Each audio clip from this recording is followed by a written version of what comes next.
Hey guys, it's Sid with SVTperformance.com and we have our 2020 Expedition here. Got it up on some ramps. Let's take a look underneath and see what's going on underneath this thing. I was really hoping to get it up on a rack. That way we'd have a little bit better view, but at least I have the good old-fashioned creeper and some ramps, so we can do that. First things first, man, that is a big boost pipe going right here. Very sizable, all the way up through here. Nice rubber boot.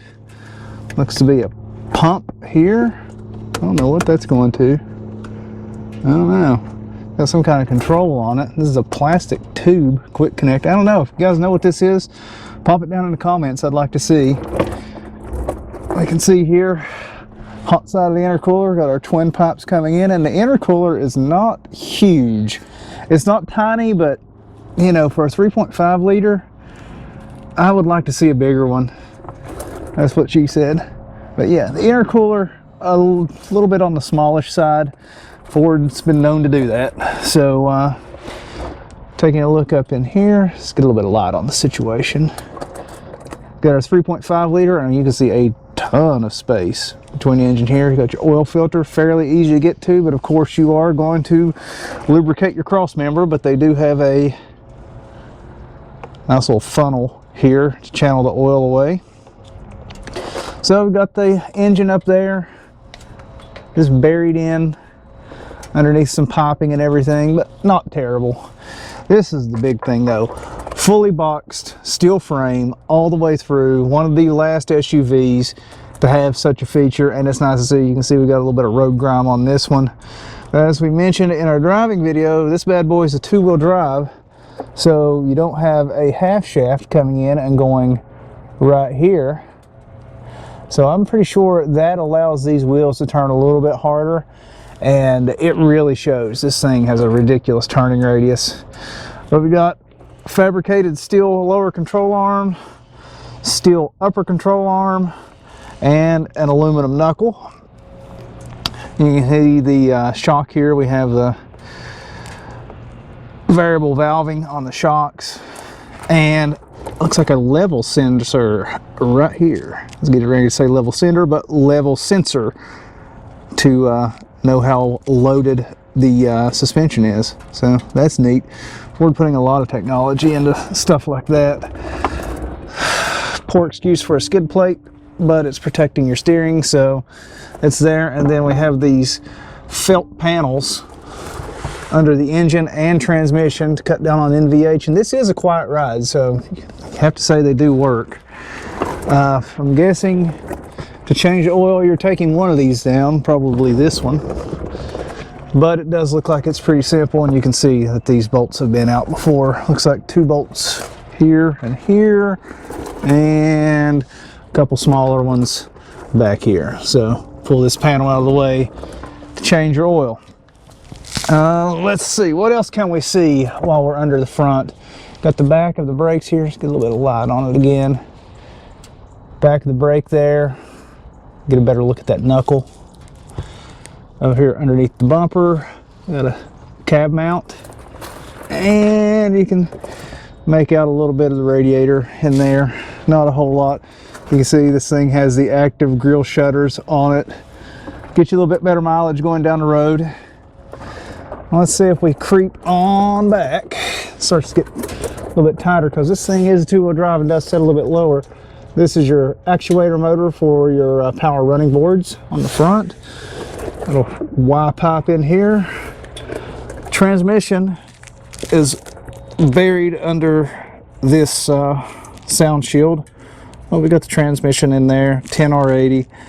Yeah, everything you guys would kind of expect from that. Plastic pan, no dipstick, difficult to service, but does get fantastic mileage and makes a Mustang fast as hell. Catalytic converters, again going into a Y pipe with flex joint, and a big ass muffler that is quite crusty for a vehicle with only 15,000 miles on it. I have to say, that's not all that impressive, Ford. Might want to improve the materials you guys are making that muffler out of. Not that I would care, because I would probably put an aftermarket exhaust of some type on it. Got another body mount here, and then just check out this frame. This thing is huge cross section on your frame rail. Of course, you've got your fully welded cross members welded on both sides. They go through the frame, make this thing extra stiff, and then you can see the cross sectional thickness of the frame material itself. Pretty impressive. Got the back side of the transmission here, got a little light going. Standard, just looks like a Mustang, sort of two-wheel drive 10R80 transmission into a steel drive shaft, two-piece drive shaft. So you've got carrier bearing there, and going to the rear end, we'll take a look at that in a few minutes, because I'm going to pop the ass end up on the ramps for us to look at. Fuel conditioning module here, fuel tank. This thing does not seem to have an enormous fuel tank on it. About a 3/4 fill up, was only taking 15-16 gallons, so not a huge fuel tank. But now you can see the aluminum structure of the body. You got your rivets, glue. A lot of people don't know, but these new Fords are basically riveted and glued together. That's how they go together, and man, it works. Reduces weight and adds stiffness and corrosion protection, a lot of things, so can't really complain about that. On this side, pretty much the same deal. Get the backside shot of the knuckle here and everything, and your shock, coilover shocks, of course. Got the 2 piston calipers, and again, there's that blank. It's 2-wheel drive, so different than what you'll probably see on most of these. I'm sure most Southern Ford sales are 4-wheel drive. Really beefy anti-sway bar here. But pretty much truck fare, what you guys are used to seeing on any kind of truck. This thing has Hankook tires on it, and they're 22-inch wheels. I'm sure these are very nice and expensive. Made in Korea, in case you were wondering. And there's a good shot, if I can get the camera stuck in here, of that the electronics on the shock body itself, right there. Get a little bit of light in there. Right there. So let's go ahead and pop the back end up. Take a look at it. Looks like you can at least get to some of your electrical connectors. That's a fairly large one just dangling in there. And we do have nice felt wheel well liners, so that's good to see. And it looks like they stuck some more sound deadening material on the back of that. And you can actually get to your marker lights and the fog lights, which is a nice thing. So that's pretty much it. Let's put the back end up on the lift, and well, lift, I wish it was a lift, up on the ramps, and take a look there. Okay, we've got the back end up now, so let's roll on here and take a look. And the first thing you're going to see is a nice full-size spare, which I like seeing on any vehicle, but especially a truck. Tiny little black painted muffler here, and then the hitch is hidden back here. But check out the hardware for this thing. I mean, Ford uses some massive bolts anytime it bolts on a hitch to the frame, and this one's no exception. Really nice, beefy Class 5 hitch, 2-inch of course, and it's buried under this little panel that will pop out just like that. And then you got your hitch and your trailer light connections. So fun times. And this of course is painted the body color, and in this case it's the beige color of the King Ranch. Well, let's crawl on under here. We can see we've got another cross member back here underneath the tire. Your fuel fill coming off the filler neck and going toward the tank. And then we got this kicked up frame rail coming around. And here's one of the more unique features that started in 2002 with the Explorer frames. The rear half shafts actually go through the frame rail. This is a fully independent rear suspension with a ton of links. So you got this massive bottom lower link here. You got links up on that side, over there.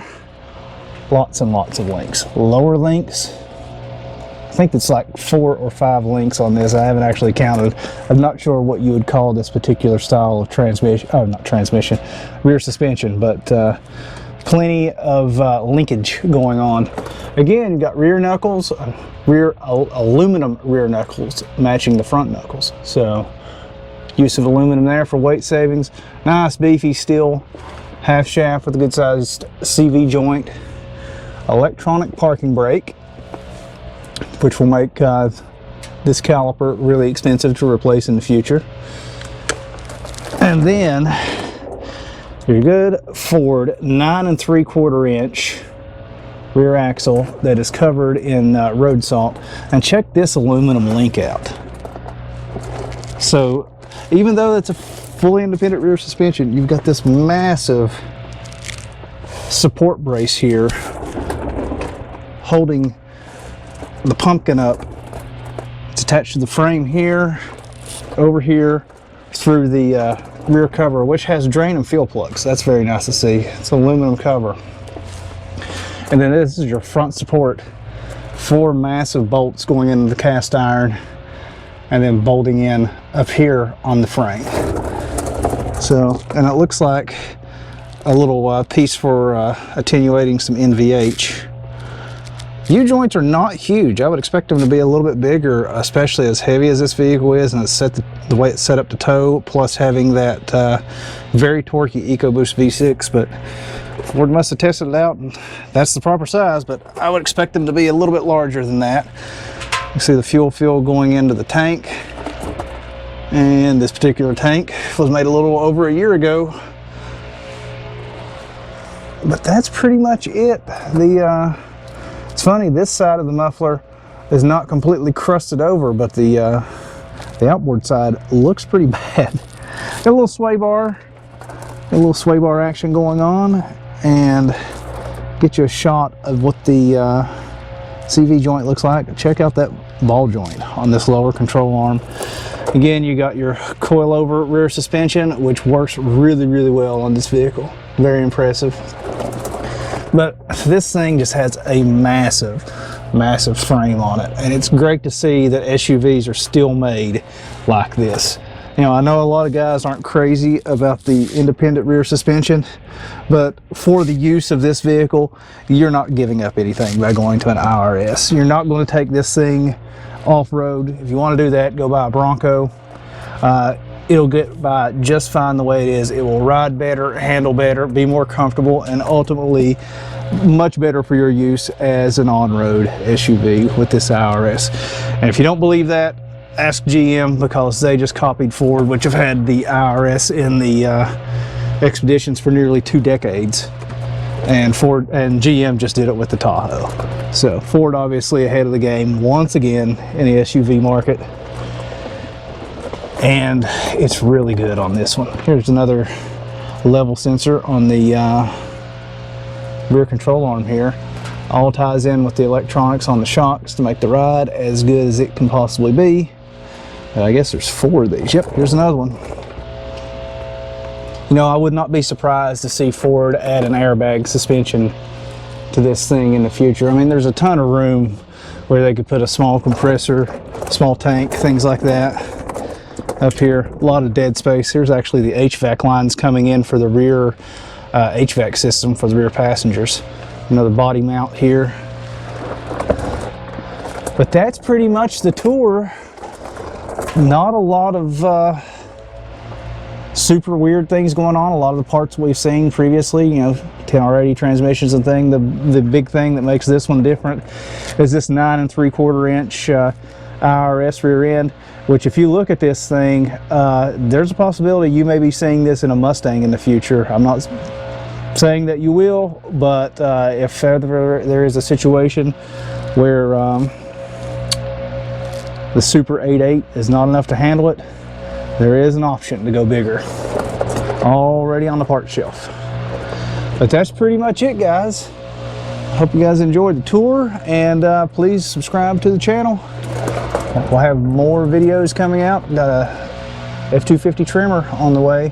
If you guys want to see a full coverage of this expedition. It's over on svtperformance.com. We've got an article, a bunch of videos, tons of pictures. Definitely head over and check that out. As always, that's where the action's always going on, over on SVTP. It's your home for all the latest news, reviews, and information on your favorite Ford performance related vehicles.